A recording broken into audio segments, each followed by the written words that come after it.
তার পার্থক্যকারী এমন এক মহাগ্রন্থ আল কুরআনুল কারীম।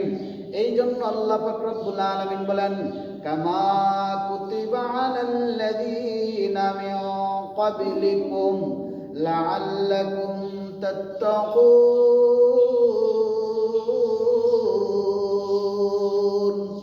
তোমাদের পূর্ববর্তী যুগের মানুষের উপরে আমি আল্লাহ কোরআন নাযিল করেছি, রমাদানুল মুবারক মাসে রোজা ফরজ করে দিয়েছি। এই কোরআন তোমাদের উপরে, তোমাদের প্রিয় নবী সরকারে দু জাহান রাহমাতুল লিল আলামিনের উপরে আমার আল্লাহ পাক রব্বুল আলামিন নাযিল করেছেন।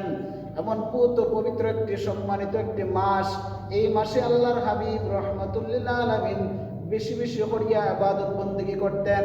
সাহাবায়ে কেরামদেরকে বলতেন, ও আমার সাহাবায়ে কেরাম, আমার আল্লাহ পাক রব্বুল আলামিন একের পরিবর্তে 70 দান করুন। কোন বান্দা বা বান্দি যদি 2 রাকাত নফল নামাজ পড়েন, 1 রাকাত নফল নামাজ পড়েন, অন্য মাসে 70 রাকাতের সওয়াব আল্লাহ পাক রব্বুল আলামিন কইন, ও বান্দা বান্দি, আমি আল্লাহর একটা কুরআনুল কারীমের আয়াতের একটা হরফ যদি তিলাওয়াত করো, অন্যান্য মাসে আল্লাহ পাক রব্বুল আলামিন একের পরিবর্তে 10 দিন, রমাদানুল মুবারক মাসে আল্লাহ পাক রব্বুল আলামিন একের পরিবর্তে 70 দান করুন।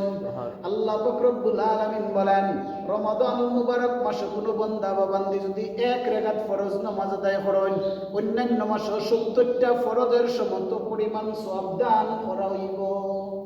এই জন্য ভাই দোস্ত বুজুর্গ, রমাদানুল মুবারক মাস হেলায় হেলায় আমরা ফেলে দিতাম না, চলে যেতে দিতাম না, বেশ বেশ করে ইবাদত বন্দেগী করতাম। আল্লাহ তাআলা আমরা সবাইকে আমল করার তৌফিক দান করুক। আসসালামু আলাইকুম।